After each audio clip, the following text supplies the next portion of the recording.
Some say, on Halloween night, if you go past 7 black gates, you will see the 7 gates of hell. I thought it was a myth at first, till I tried it out.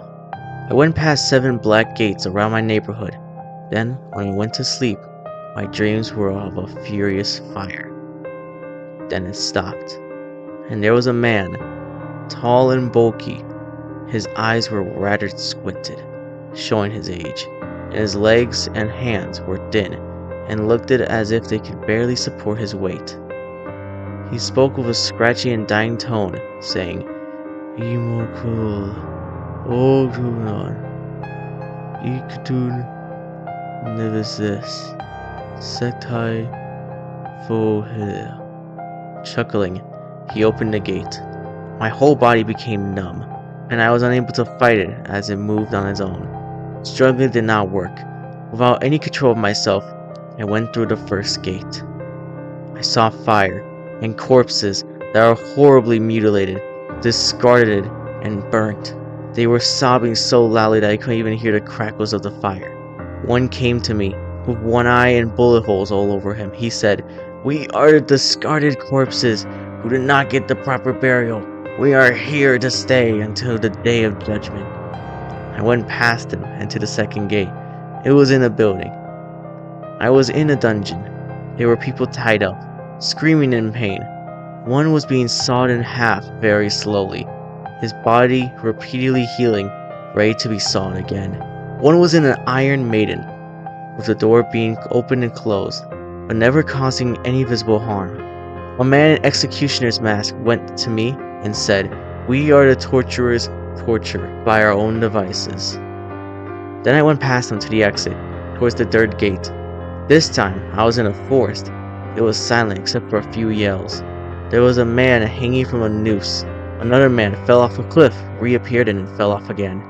I began running around from a horribly burnt woman chasing after me. I already knew what this one was. These were the people who committed suicide. I went through the fourth gate, which I was in a palace. Suddenly I was in a palace, surrounded by emperors, politicians, and really wealthy people. An emperor was being out by lions.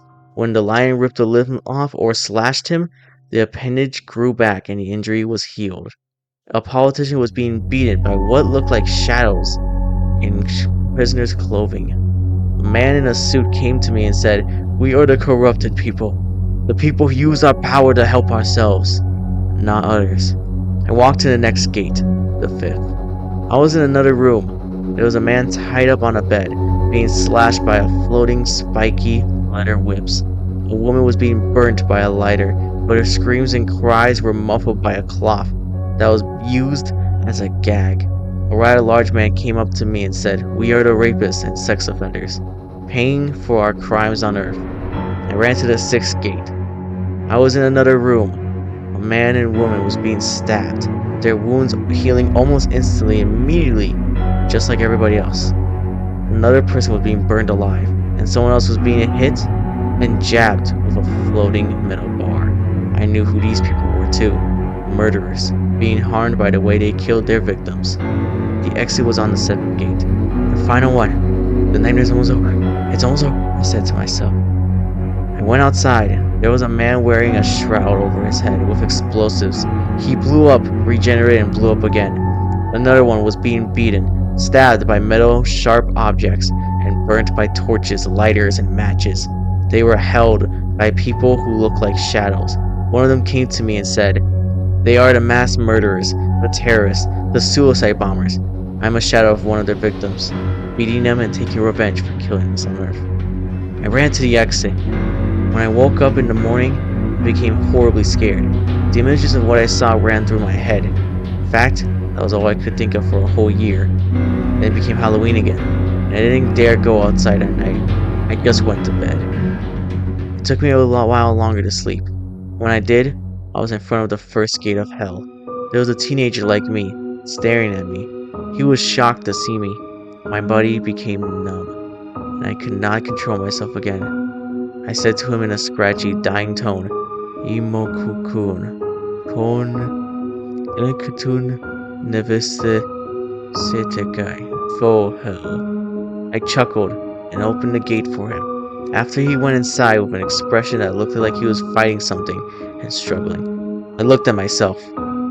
In the reflection of a goblin, filled with what looked like blood, I saw the gatekeeper. No. In fact, I became the gatekeeper. I am The gatekeeper.